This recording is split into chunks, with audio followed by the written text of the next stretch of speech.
Hi, I am Granville T. Woods, the first African-American electrical and mechanical engineer after the Civil War. Some interesting facts about me is Granville Woods created over more than 60 inventions during his lifetime. Number 2, he was mostly self-taught and learned by reading books and working with machines. One of his inventions helped trains communicate while moving, preventing crashes. He improved electric streetcars, making city travel faster and safer. Woods invented better air brake systems for trains. He created clear telephone transmitters for better communication. Large companies wanted to buy his inventions because they were useful. One of his electrical systems was tested on the early roller coaster called the Cyclone. He succeeded during a time of racial discrimination. He was often called the Black Edison.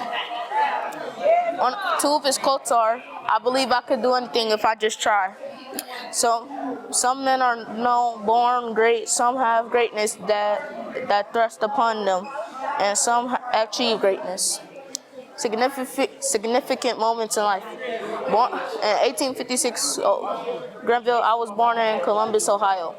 In the 1870s, he began working with railroads and machines. In 1884, he invented improvements to the electric railway systems. In 1887, he patented his train communication system. In 1889, he improved air brake systems for his trains. In 1890, he created clear telephone transmitters. In 1892, electrical system tested on the figure-8 roller coaster. In 1910, he passed away, leaving a powerful legacy. Hi, I'm Valerie Thomas, and I was born in 1943, February the 8th. I was the first black woman to invent something in the NSA. I never have kids or I've never been married before because all I wanted to do is focus on my studies. I went to school to be a scientist. My first invention was 3D glasses. People say I'm the best scientist in the world, but now people tell me I tell people about their future and goals they can set.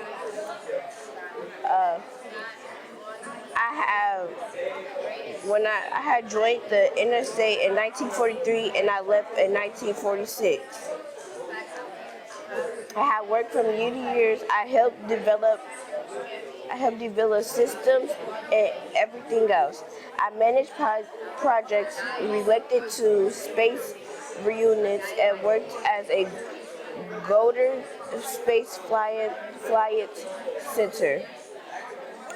Here, one of my hobbies are with people who can't have the guts to follow their passion.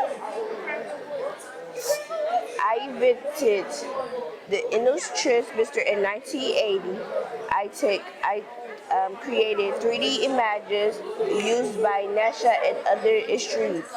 I received a patient for near futures, and now I just tell people about their futures and goals they can set. The end. My event is the Tulsa Race Massacre. The Tulsa Race Massacre is a tragic event that takes place in Tulsa, Oklahoma. How it started is there was a black boy named Dick Rowland, and he went in the Dexel building and he went into the elevator, but he bumped into a white girl named Sarah Page. Rumors spread that he raped the white girl. So the police came over to get him and put him in jail. But then some black veterans came over and said, "We're going to defend him." But the people said, "We're not going to lynch him or nothing." But one of the white people said, "What are you doing with the gun?" And then I said, "What is it to you?" And then they were kind of fighting over it. So the gun kind of shot off and it hit one of the white people. The white people got angry. So basically they all started fighting and hitting the black people. But sadly, the police gave the guns to all the white people and then the black people so they could scare them. And the reason why they destroyed everything because it's called Black Wall Street, and it was a very wealthy neighborhood, and a lot of white people were jealous of it, so they decided to bomb everything and think they're better than that. My name is William Madison McDonald. I was known for being the first black cowboy to own a bank in Texas. I grew up in Texas. I was born June 22, 1866, but I ended up dying in 1950 from old age. My dad's name was George William McDonald. He was born May 30th, 1730. He was a cowboy, but his cowboy career ended after a horse ran him over. My mom, Alicia McDonald, she was born July 4th, 1780. She was a banker. She wanted me to be a baker. Both of my parents wanted me to have their job, so I ended up being a cowboy and a banker. But I went to school in Texas. I ended up going to college in Texas, but I ended up dropping out at 19 because how hard college was. I was known as a great cowboy, but I ended up being a banker. I helped black men who were starting young businesses. I helped them start their businesses by helping them loans and stuff to them. If they needed help, I was there. My name is Harvey B. Gannett. I'm an African-American architect and fighter for civil rights. I am a symbol of inspiration in the Black art community and for my success and impact.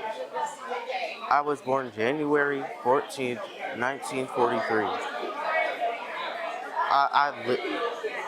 I grew up with my dad, mother, and 4 younger sisters. I started to appreciate the importance of advocacy and Black segregation. By my high school years, I participated in civil rights activism. And when I graduated, I was the first African American to be accepted in Clemson University. I studied architecture and graduated with a master's in architecture and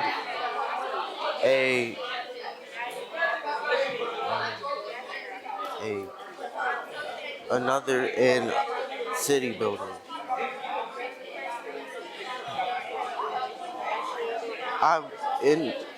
When I graduated from the university, I hired a group of diverse people to make architecture around the city of Charlotte.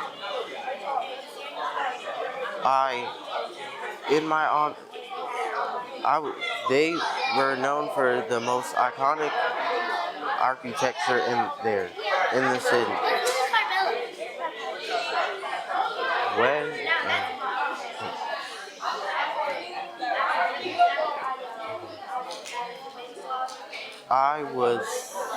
In my honor, I was given the now renamed Harvey B. Gannett Center, which is known for arts from different cultures. Also, I was elected to be the mayor of the city of Charlotte and the first African American to be. Thank you for listening. I'm Jackie Roosevelt Robinson. I was born January 31st, 1919. My mother raised me by herself, single, with 5 other children. In 1939, I enrolled at UCLA and played 4 sports: basketball, football, track and field, and baseball. In 1945, I got drafted to the Kansas City Royals. And in 1947, I got drafted to traded to the Brooklyn Dodgers. I died on October 24th, 1972, in my home to severe heart complications and long-term diabetes. Thank you for listening. Hi, my name is Dr. Gladys West, and I helped invent the GPS system. Let me tell you my story. So, my parents worked in the hot Virginia sun in the fields, working day and night. And I knew that I did not want that to be my future, so I decided that education was going to be the only thing to bring me up. When I had arrived to the naval proving grounds, people were giving me judgmental looks and skeptical looks. some were starting rumors about me, saying that this was just a phase and that it would end soon. Some were talking about me and saying that they would force me out, but I was passionate about my work, and that if they wanted me out, they would have to move me out and force me out. But I wasn't worried about being a hidden figure or people using my work in the future trying to find a coffee shop or finding their daughters or finding a park. I was just worried about the world's geo, and if my calculations was off just by a little bit, everything would go wrong, and the satellites, they would not know where to go, and no one would be able to find where they were. But the moral of the story is, you don't have to be the loudest person to do the right thing and be inspirational. Hello, my name is Shirley Chisholm. I'm known for being the first African-American lady to run for president in 1968. I was born November 30th, 1924. I was born in New York, but due to my parents' struggles, I moved to Barbados with my grandma until I was 11 years old. While I was in Barbados, I learned British education, where I later thanked my grandma for. When I moved back to New York when I was 11 in the 1930s, there is no information about my middle school, about my high school. I went to New York All-Girls College. High school. But in 1949, I married Conrad Chisholm. In the 1950s, I went to Columbia Teachers College. In 1968, I ran for president with 151 to 152 votes. In 1972, I made my first book, Unbought and Unbossed. In 1977, I divorced Conrad Chisholm because he's being jealous and controlling, and I need to get out that relationship. Later in that year, I married Arthur Hardwick Jr., which I stayed with until he died, until 1986. I had already retired from Congress by then. And then I started teaching at Mount Holyoke College. In 1991, I moved to Florida, and in 1993, I declined Bill Clinton's nomination for ambassador in Jamaica. January 1st, 2005, I died from a stroke. This is the Montgomery bus boycott. It was a protest against segregation on public transportation. Many people have fought in the Montgomery bus boycott, like Rosa Parks, Martin Luther King, and Joanne Robinson. Many people have sacrificed their homes, their families, their jobs, just so they could fight for the rights for other Black Americans. This is why the Montgomery bus boycott is remembered as the biggest event in Black American history. There were many people who tried to fight against the laws, the racist laws, and the racist government back in the 1950s. Thanks to these people, we have fair laws and fair rights. And thanks to them, you're in this seat today.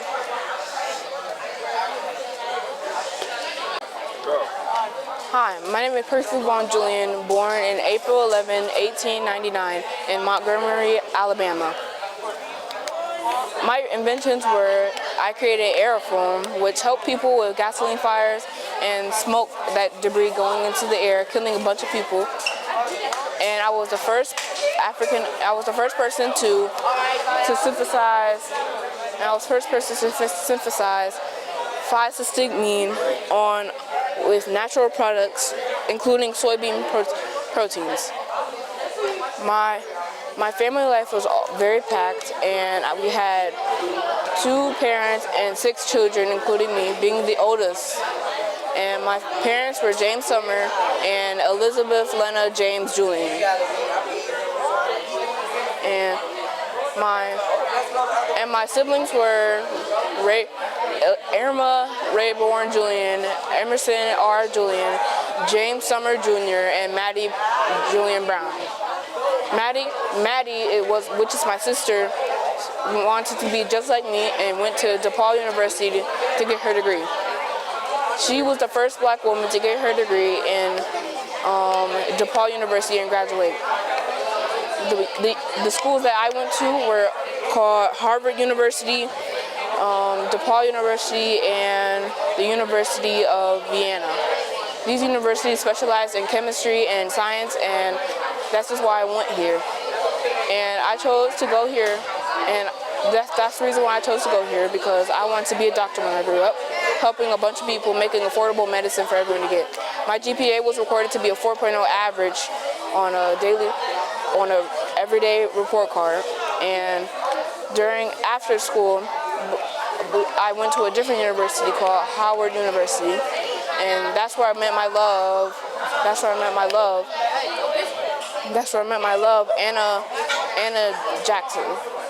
Anna Johnson. We got married in December 14, 1935, and we had 2 children together, Faith Rosalind and Julian and James Summer Jr. And Percy Julian Jr. We decided to live in Oak Park in Illinois. And we received racist comments and bomb threats, and we had a bomb house, and people bombed our house. And we decided to not give up and to fight back with our words. After work and after school, I invested in a company called Julian Laboratories, where people could be free and do what they want to do as a black American. And I had to sell it for $2.6 million because of people writing complaints. My other achievements is because I was elected in the National Academy of Science, also the second black man to go in there. And I sadly died in Washington, D.C. from liver cancer in April 19, 1975. Good job, Doctor. Hello, my name is Billy Graham. I'm the first black Marvel artist. I was born 1935 in Harlem, New York City. Growing up in Harlem, I was surrounded by art, culture, and music. When I was young, I loved to draw comics and make different superheroes. I also loved to read comic strips. I knew that I was gonna be a comic book artist in the future, but I just didn't know how. When I got older, I jumped from different art schools and different art jobs, and then eventually, in the 1960s, I was hired by Marvel. And I knew that this meant that I was making a path for more black creators in the future. One of my greatest accomplishments was working on Black Panther in the 1970s, and I worked on it with a writer named Don McGregor. Together, we made an impactful start on the comic book community, because we made our stories long and powerful and showed that T'Challa wasn't just a superhero. He was a king with leadership challenges and a struggle. One of my greatest accomplishments,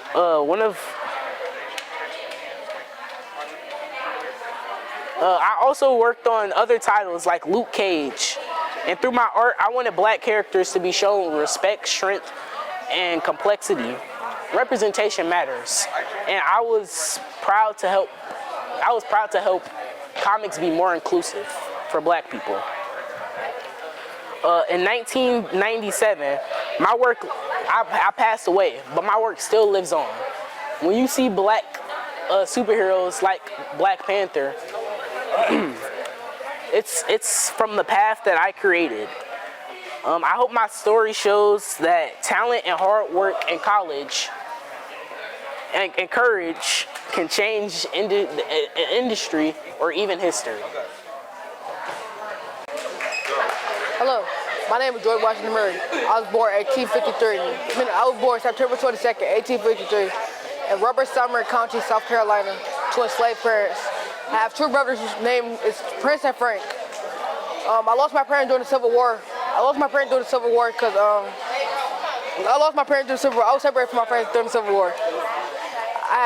I was with my brothers. When I was a teenager, I began to learn to read and write. At the age of 18, I became a teacher and a landowner. At the age of 21, I got into agricultural designs, and I own 64 acres of land. And the designs I made, I was inspired by my wife's sewing machine to make machinery tools so black people could use them, because white people didn't like us using their things. I later became a prominent inventor. I completed my education at the State Normal Institution in Columbia in 1893. In 1876. After high school, I attended the University of South Carolina. After that, I invented a seed planter, fertilizer distributor, a cotton chopper, and a combined furrow opener and a stalk knocker. I advocated for black economic advancement, agricultural interests, famously reading a list of 92 patents by black inventors into the congressional record, including 8 of my own in 1893. I was married twice. My first wife's name was Ella, but I divorced her subsequently when I moved to Chicago. My second wife's name was Cornelia Martin, and I married her in 1908. I didn't have no biological children on my own, and I adopted a boy named Donald when he was 10 years old. I also made books, which were titled Race Ideals, Effective Cause and Remedy for the Afro-American Race Troubles in Light and Dark Places, but they were all published privately. I passed away from a stroke in April 21st, 1926, at the age of 72. Hello, my name is Jerry T. Hodges. I was born on June 29th, 1925. I grew up in segregation. I was born in Memphis, Tennessee. I wanted to help my family out, so I wanted to grow up and be a Tuskegee Airman. I got my grades up and I became a Tuskegee Airman. I trained harder every time. So I became a Tuskegee Airman, and I was one of the first Tuskegee Airmen. I was one of the first black pilots in the whole U.S. history. And I died on December 19th, 2024. And I died from old age at 99. And I lived as a valedictorian at every school I went to. That's it. I did. My name is Henrietta Lax, and I was born on 1920 in Rockhold, Virginia. To my parents, Ezra Lax Pleasant and John Lax Pleasant. Oh, John Randolph Pleasant. After my mother died in 1942,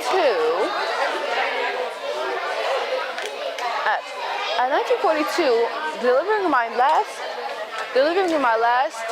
sibling in birth, me and my 10 siblings had to be split up because our father couldn't take care of us. I got to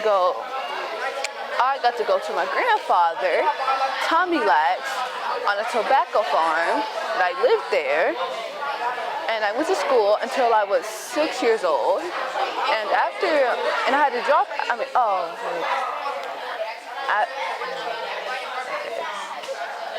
and during 6th grade, I went there until 6th grade, and then I had to drop out to support my family. At the age of 14, I had my first child named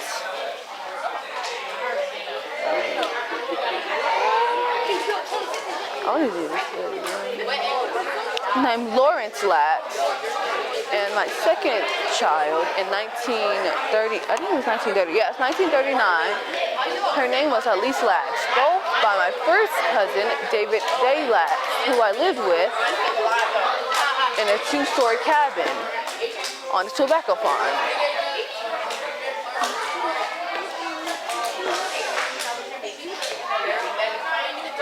On April 10th, 1941, me and David got married. We had,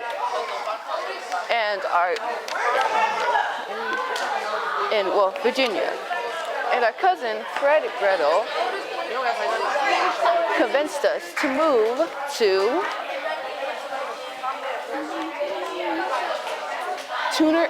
Tunner Station.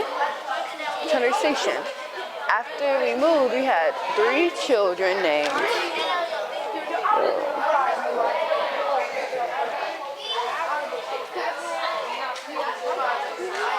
David Latz,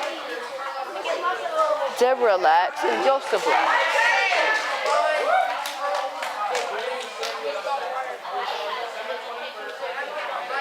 I gave birth to my last child in 1941, before 4.5 months before I found out I had cerebral cancer. And before I gave birth to my last child, I felt like I had a knot in my stomach. And my cousin said that it was just because I was pregnant. And then after I gave birth to my last child, I still had the knot in my stomach. So I went to my doctor called John Hopkins. John Hopkins.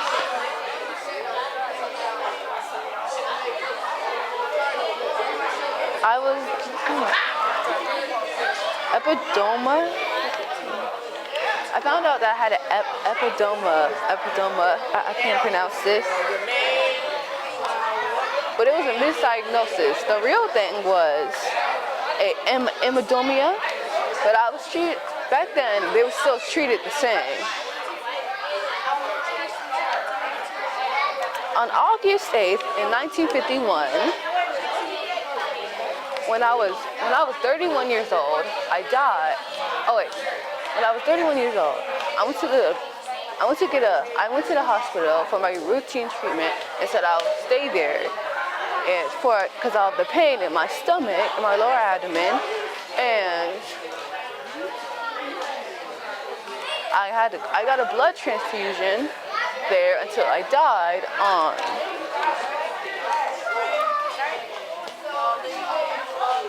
I think it's still August. And I was buried in an unmarked tomb for a long time until my family recognized it. So when I was in surgery, my cells were taken away. A piece of my tissue was taken away from me. A piece of my regular healthy tissue and some cancer tissue was taken from me and studied without my permission. And they used that, and the doctor that took it was called Dr. Howard W. Jones, and Dr. George, who took my cells and figured out they were immortal, basically multiplying and not, dying. And it was used in a polio vaccine, and recently COVID too, COVID-19, the vaccine for COVID-19. So, yeah. Oh, also the cells are called Helen, H-E, capital H, lowercase e, capital L, lowercase a. So, yeah.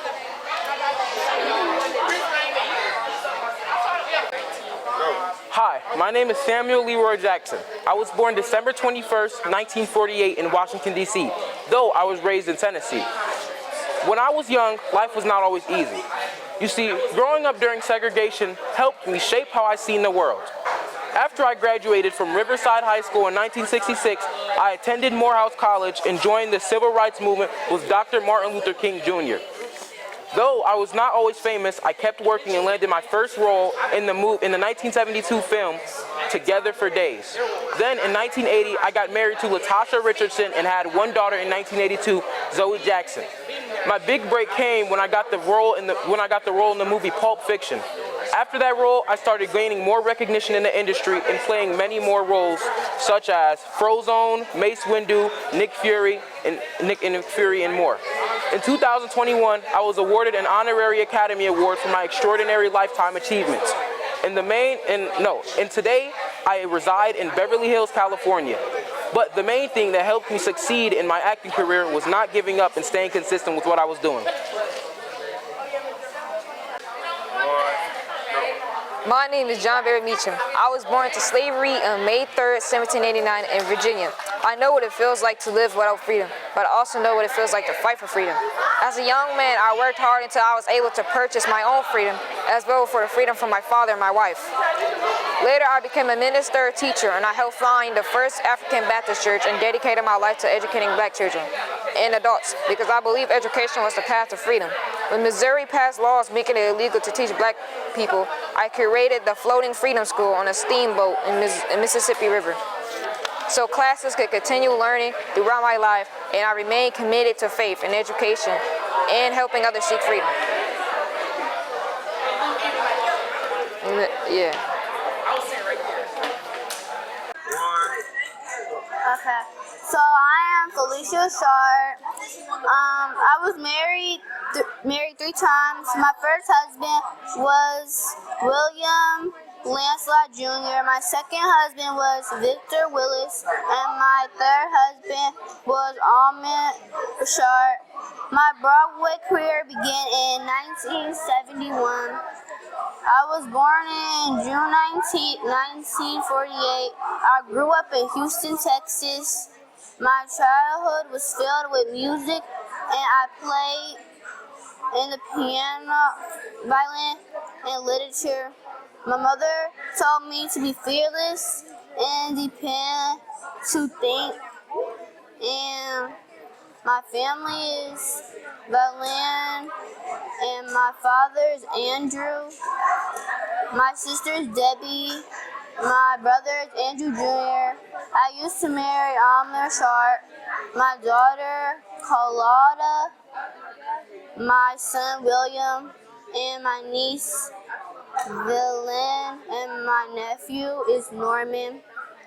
My quotes: anytime women come together with collective inspiration, it's a powerful thing, magic happens. The act to giving expand one's inner life experience because nothing is more fulfilling than one's ability to give. Before a child speaks, it sings. Before right, they paint. As soon as they stand, they dance. And accomplished. I was the first black actress to win Best Plays. I was winning a lot. Play like Creed, Good Deeds, Raising the Sun, Cosby Show. I had a good master's degree. I made history in 2004. And the first black actress. I was in the Hall of Fame in 2016, and I appointed Dean of the Chadwick Boseman College of the Fine University in 2021. I played the Cosby Show for 8 years, and I was the first black woman to win plays. I began career Broadway in the 1970s, featuring The Wise, Dreamgirls, and The Gem of the Ocean, and that's it. My name is Otis Frank Boykin, a prolific American inventor known for creating electrics like the Mexican control. I was born August 29, 1920 in Dallas, Texas. I am best known for inventing guided missiles, IBM computers. One of my primary inventions was Avery-to-wire resources, which have reduced indents and redents due to the physical argument of the wire following working at P.J. and Nielsen Research Lab. I briefly ran my own company Boykin and Fruits, and began working on various inventions. My mother, Sarah Boykin, was a maid before dying in 1921, before my first birthday, from heart failure. My wife's name was Macon. My dad's name was Walter B. Boykin, and he built radios. I had two brothers, H.L. and David L. Boykin, and my sister, Minnie Lee Kelman, and they lived their lives out of the public eye. My other siblings died. Minnie Lee Kelman Boykin was one of my siblings who survived me at the time of my death in 1982. Harvey L. Boykin was also listed as one of my surviving brothers in 1982. David H. Boykin was another surviving at the time of my passing. I was married in 1940. I died March 26, 1982, in Chicago, Illinois, at the age of 61 from heart failure. Thanks for listening. Hello, my name is Jacqueline Joyner Kersey. I was born March 3rd, 1962 in East St. Louis, Illinois. Growing up, my family did not have a lot of money and we grew up in poverty, but I used benefits from my school to run track and field, and I found my love for track at age 9.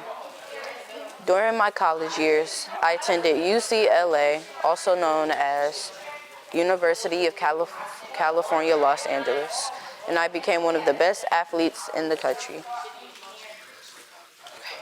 After I graduated, I became a professional athlete and competed in the heptathlon and long jump.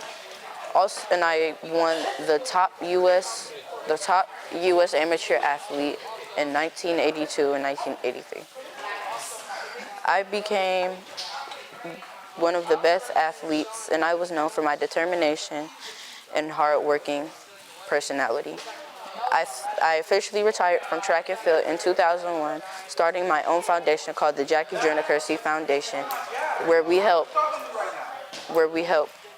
young athletes and children follow their dreams and determination to get it. Hello, my name is Chester Middlebrook Pierce. I was an important American doctor, professor, and civil rights advocate.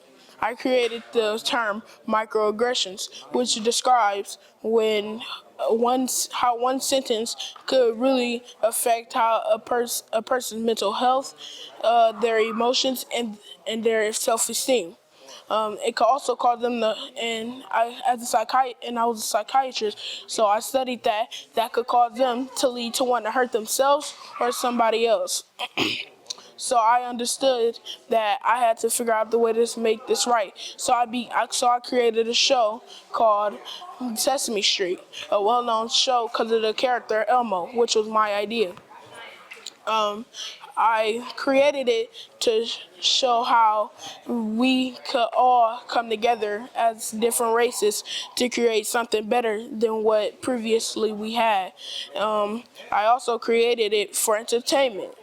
I had my parents' name were Samuel Pierce II, and my mom's name was Hattie Pierce. I had one older brother, and his name was Samuel Pierce III. I died at the age of 2016, and nowadays, today, my conversations lead up to my teachings that I should that about equality and fairness towards other people, no matter the race, gender, or pronouns. I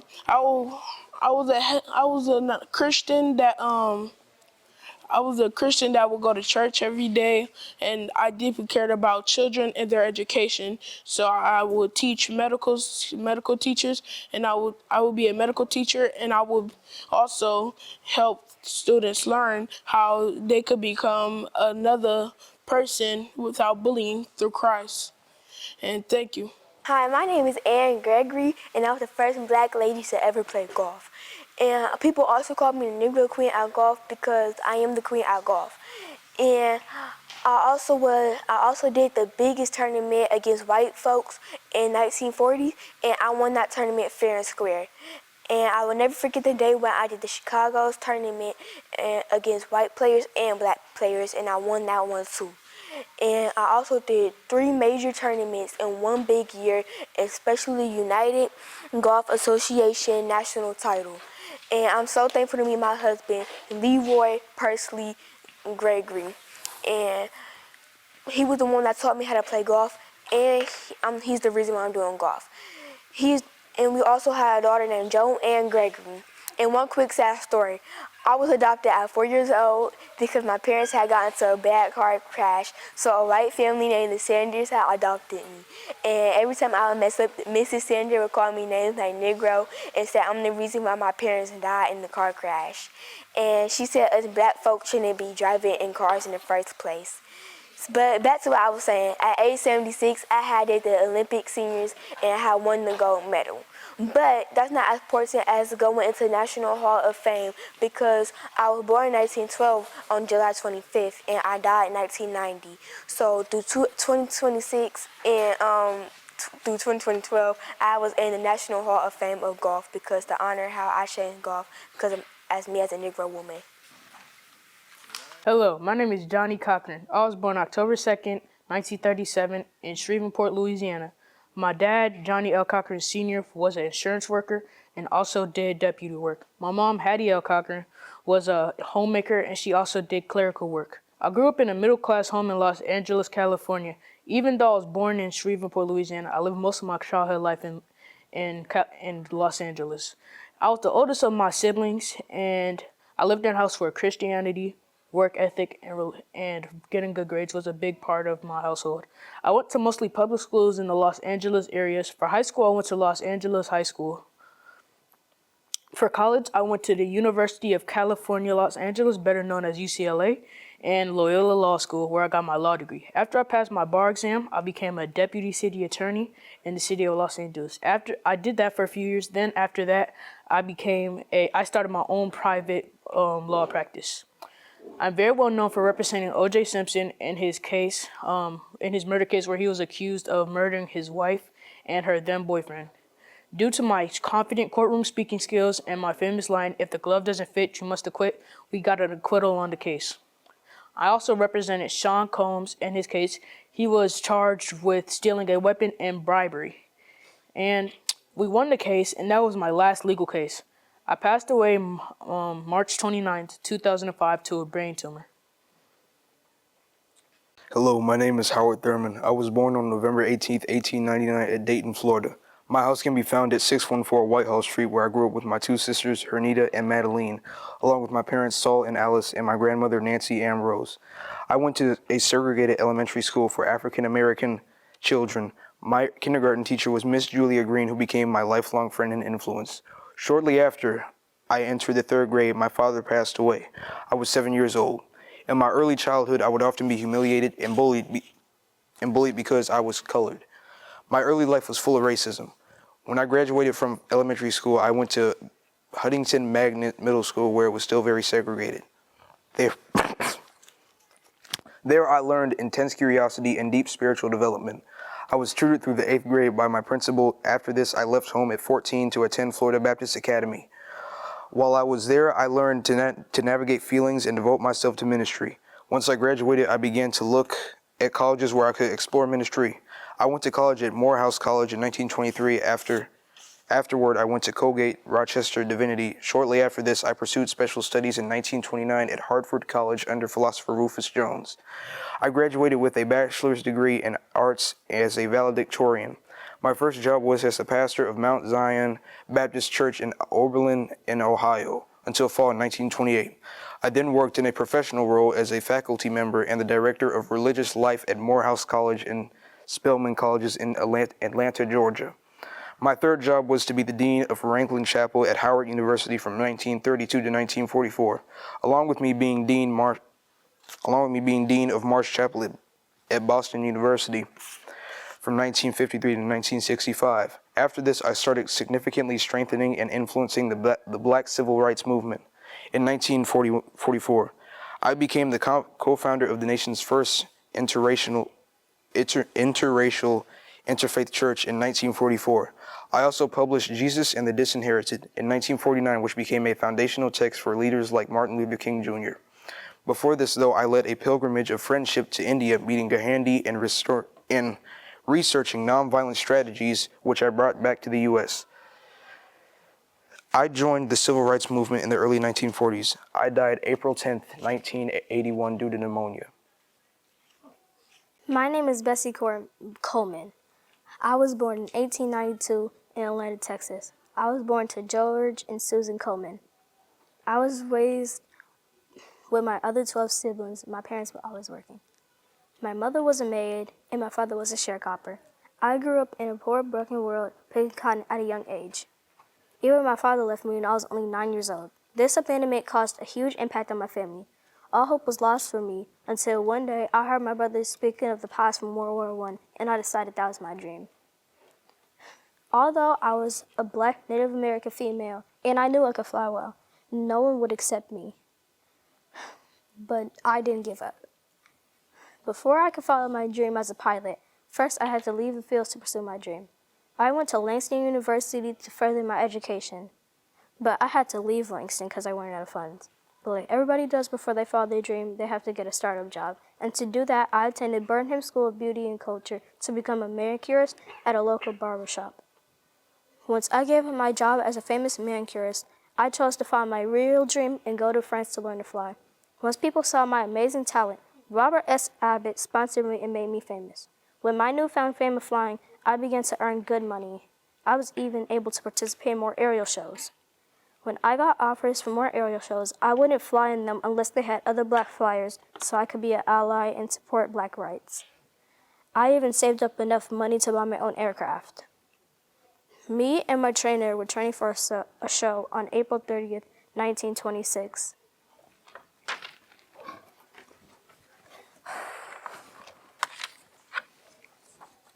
Sadly, we crashed.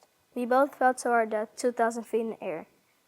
Our death impacted black people and it still does to this day. Even though I died, I left a beautiful legacy behind. Even though my real name is Bessie Coleman, I also go by Queen Bess because of my courage and my daring performances. I knew from the first day I heard my brothers talk about the pilots from World War I, that's what I wanted to do. But nobody would accept me for who I was. So I had to fend for myself. I changed the world doing what I did. I had to make my way up with help from no one. And even though I died, I impacted an entire black community. I risked my life multiple times for a change. My name is Frederick McKinley Jones. I was born in 1893 and I died in 1961. I was a prolific black inventor and engineer who revolutionized transportation, refrigeration, holding over 60 patents. Known for creating the first practical portable refrigerator unit for trucks in 1940. His innovations in mobile cooling allow for long distance transportation of food and medicine.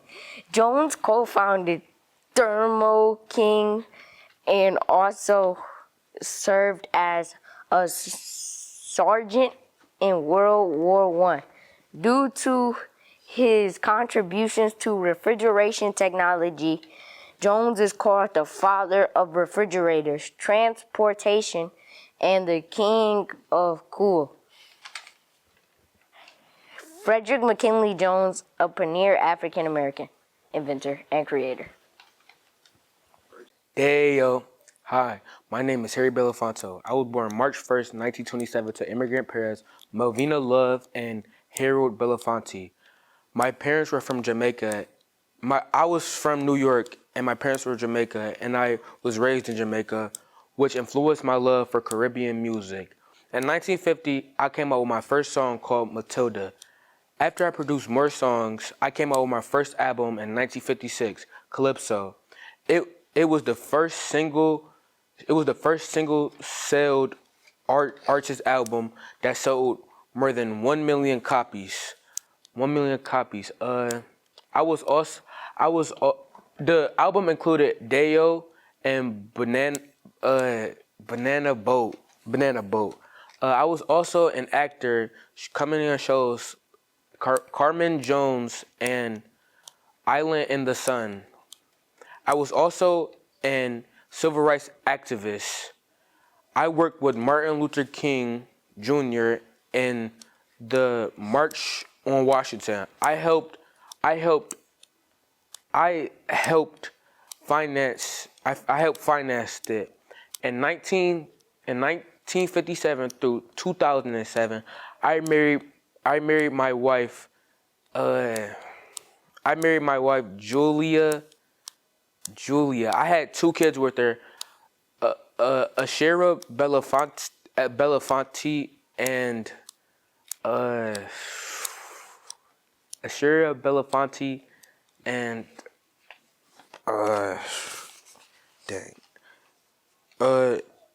and Cherie Belafonte. I later divorced my wife and married Pamela Frank in 2008 through 2023. Before I died, many leaders and civil rights activists praised me for my courage and kindness. I died on April 25th, 2023.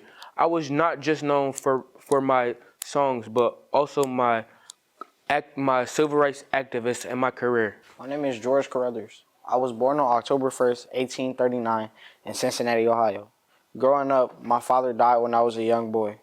My family decided to move to the south side of Chicago. People often ask me when I decided to become a scientist. I tell them I didn't decide, I just was one. Growing up on the south side of Chicago, by the age of 10, I learned how to make my own telescope out of cardboard tubes and lenses. After that, I went to high school in Inglewood, Chicago, and then I went to Naval Research Laboratory where I worked and to get my PhD. And then after that, I went to the Howard University for my education. After that, I went to the Hall of Fame of Inventors and Innovation for trying to make the image converter patient. After that, I received the National Medal from Barack Obama for technology and innovation for my famous invention, the ultraviolet light. The ultraviolet light is still orbiting the Earth as we speak right now and is my living legacy. I died in 2020 at the age of 81, living a quiet but peaceful life. The universe has secrets, but they are not hidden. They're just looking for the right person to build the camera to see the hidden stars. Thank you. Hi, my name is Melba Patillo Bills. I was born in December 7, 1941 in Little Rock, Arkansas. When I was 15, I volunteered to integrate into an all-white school. In 1957, I was chosen to be a member of the Little Rock Nine. When I transferred to Central High School, me and the rest of the members of the Little Rock Nine faced harassment, death threats, and assault from other students. Due to the bounty that the Ku Klux Klan put on my head, I transferred to Montgomery High School in Santa Rosa, California. When I graduated from high school, I went to San Francisco University, where I studied journalism. When I graduated from San Francisco University, I went to Columbia University, where I pursued my Master's of Art degree in journalism. Then I went to the University of San Francisco, where I earned my doctoral degree in journalism. After building my career in journalism, I worked as a reporter and a journalist for the NBC News in California. After I became a communications professional, I became a communications professional where I help organizations share information with the public. In addition to all that, I also became an author selling books like Warriors Don't Cry. In 1999, me and the rest of the members of the Little Rock Nine were awarded the Congressional Gold Medal which is one of the highest honors a civilian can earn in the United States. I am still alive today at the age of 84 years old. I still remain as an author, speaker, and an educator. I often give talks at schools and events about the civil rights movement and my experience as a member of Little Rock 9. I also give interviews and contribute to documentaries. My name is Frederick McKinley Jones, and I was an inventor who loved working with machines. I was born on May 17, 1883 in Sanitina, Ohio. I was an orphanage, and and my childhood wasn't easy. And my parents left me, but that didn't stop me from accomplishing my dream because I felt like it was important, and I was very curious as what my hands can do with inventing. I'm known for inventing the best thing, refrigeration machine that kept food trucks. This helped get fresh food for others. Also, I helped soldiers in World War II get supplies when they couldn't because they were injured badly. Also, I have this company named the Thermo King, which is still going today, that helps other people because other deliverance food supplies like DoorDash, Uber Eats can be very expensive for some people who don't make enough money. I died May 17, 1861. Hi, my name is Walter Francis White. I was born July 1st, 1893. I was born in the time of segregation and racism. I was an African American that was born with light skin, blonde hair, and blue eyes. I was the fourth of 7 children. I had 3 younger siblings and 3 older siblings. My parents are Madeline Harris and George White. My mother was a teacher and my father was a postal worker. I had a mother as a teacher, which allowed me to have a good education. My whole life I went to public Atlanta schools for like my elementary and my middle school. For my high school, I went to Atlanta Preparatory. I graduated in 1912 and went to Atlanta University for college.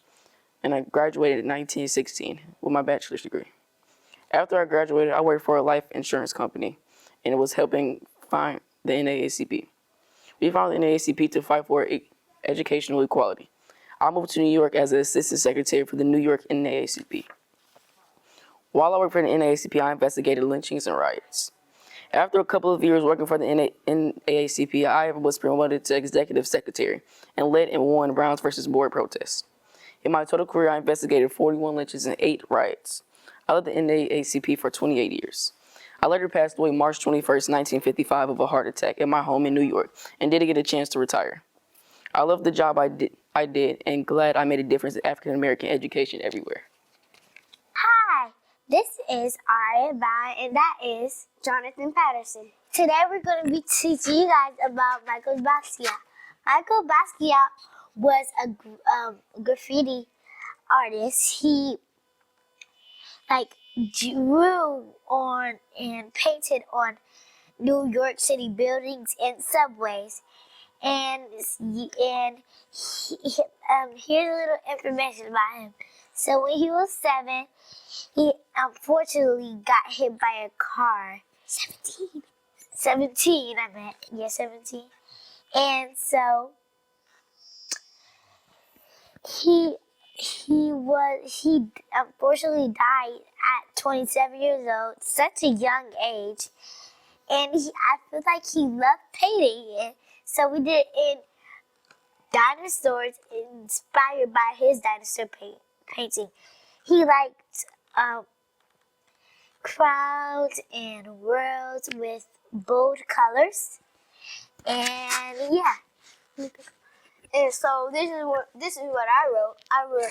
So it says, do you know about Jean-Michel Basquiat? Well, I could tell you in this story.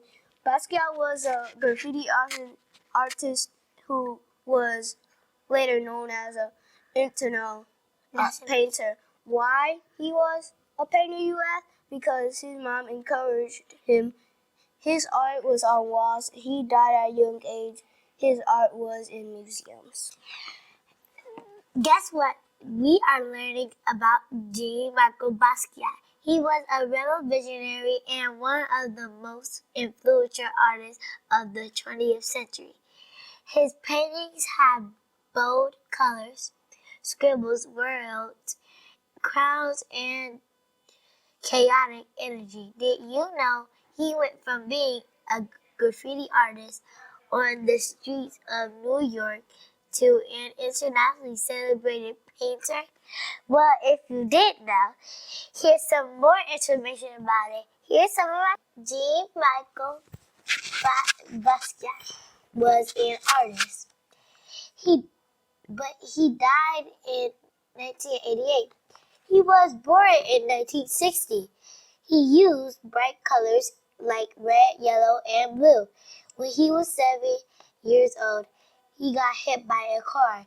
He filled his art with symbols. So we finished reading all these beautiful and socially papers. Now, thank you for coming to Westside Christian Academy. Hold on, Bye. One more thing. This is our teachers, and these are the rest of the paintings. We have classmates. Some are not here, but we hope that everybody brings joy from all these paintings.